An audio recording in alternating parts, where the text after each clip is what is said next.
2009 m. spalio 9 Kaune nutikę įvykiai patraukė ne tik visos Lietuvos, bet ir pasaulio dėmesį. Po virtinės žmogžudysčių buvo pradėtas rezonanso Lietuvoje neturintis, taip vadinamas Kauno pedofilijos bylos tyrimas, lėmęs milžinišką žmonių pasipiktinimo bangą. Visiems kilo daugiau klausimų, negu į juos buvo atsakoma. Tai byla sukrėtusi visą Lietuvą. Drąsius Kedys gimė 1972 m. rugsėjo 4 d. Kaune. Su tuometinė drauge Laimute Stankūnaite 2004 m. vasarį jie susilaukė dukros Deimantės. Jai gimus, Kedys su jos motina gyveno porą metų, paskui taip ir nesusituokusi pora išsiskyrė. Dukrą pasiėmė mama. Drąsius dukrą globoti ėmė tuomet, kai sužinojo, kad jinai pradėjo lankyti savaitinį darželį. Kurį laiką buvo ramu, bet vėliau mergaitės motina susipažino su Andriumi Ūsu ir šis ėmė atstovauti Laimutę Stankūnaitę. Ir per teismus dukra buvo grąžinta motinai. Tačiau vėliau pati Laimutė paprašė Drąsio pasiimti dukrą, nes trūko laiko priežiūrai.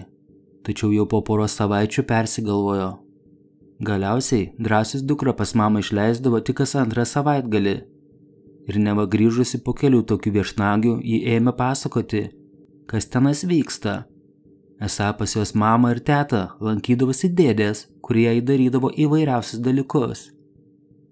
Drąsius su pareiškimu kreipėsi į policiją 2008 m.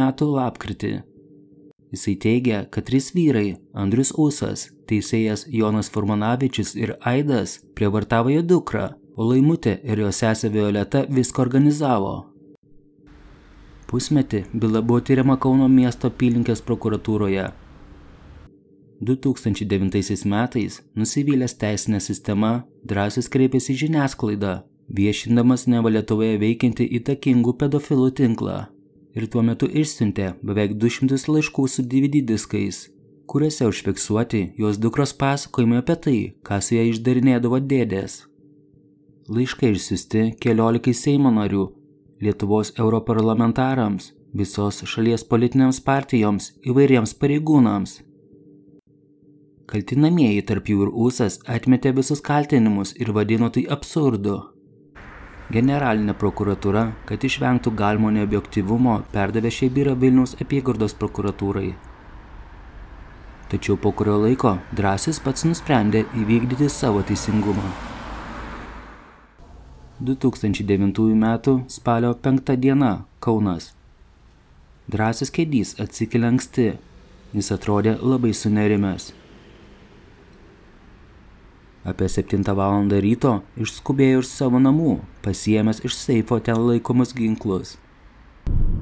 Ir sėdo į baltą Volkswagen Transporter automobilį ir patraukė į Kauno senamiestyje esančią Sladkevičiaus gatvę, kur gyveno Jonas Furmanavičius. Apie 8 val. 27 minutės jisai važiuoja į Sladkevičiaus gatvę ir ten sustoja. Tuo metu iš savo buto išeina ir į savo automobilį Mercedes-Benz įsėda teisėjas Jonas Furmanavičius. Apie 8 val. 30 minučių jis išvažiuoja iš savo kiemo ir jam pastoja kelią baltas automobilis su užrašu Kauno keliai. Iš automobilio išlipa Furmanavičius ir pasigirsta duslūs šūviai. Furmanavičius suklumpa prie namo sienos. Šalia jo stovėjo vyras, kuris ištiestoje rankoje laikomi ginklų šovė gulinčiam tiesiai galvą. Prieš pat šūvį auka dar kėlė galvą. Po kontrolinio šūvio gulintysis susmuko, o šovęs vyras neskubėdamas nuėjo į automobilį ir atsisėdo į vairuotojo vietą.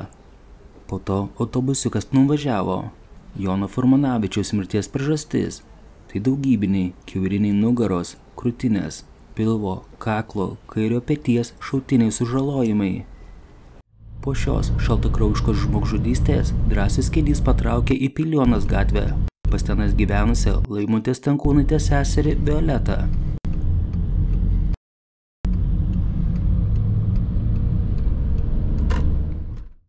Vienuolika valandų 25 minutės Violeta Naruševičienė buvo nušauta.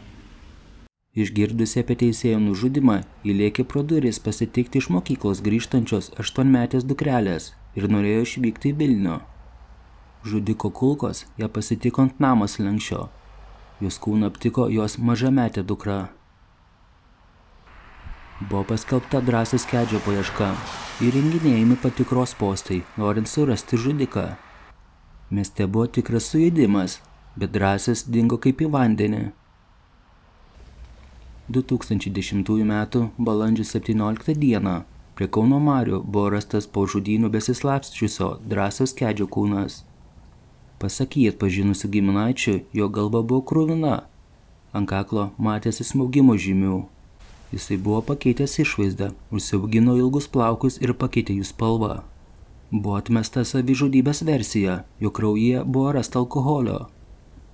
Žolėje šalia lavono buvo rastas pistoletas su dėtuve ir 9 šoviniais. Praėjus mažiau negu 2 mėnesiams po neaiškios Drąsiaus Kedžio mirties, birželio 13 d. Alytaus rajono Kūdroje šalia keturračio motociklo aptiktas Ūso kūnas bei išorinių smurto žymių.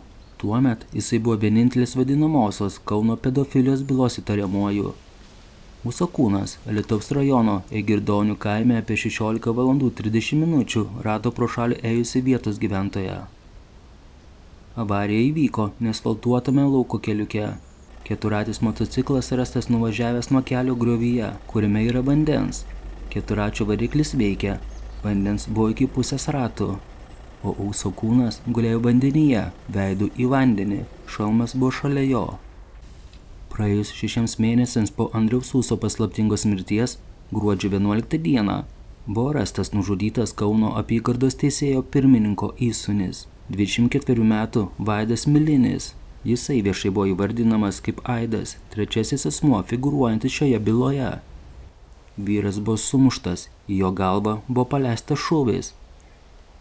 Jisai rastas negyvas Kauno rajone, miške, savo automobilyje. Po šių paslaptingų byloje dalyvavusių žmonių mirčių lieka daugybė neatsakytų klausimų, kurių galbūt niekada ir nesužinosime. Įtariamieji yra nekalti, kol teismas neįrodo jų kaltės. Bet sutiks kiekvienas, kad šioje istorijoje tiesiog pernelyg daug sutapimų ir mirčių. Ką jūs manote apie visą šią bylą? Savo nuomonę galite palikti komentarų skiltyje. O dabar ačiū, kad žiūrėjote ir iki susitikimo kitame įdomios dokumentikos video apie įvykius, kurie sukrėtė Lietuvą.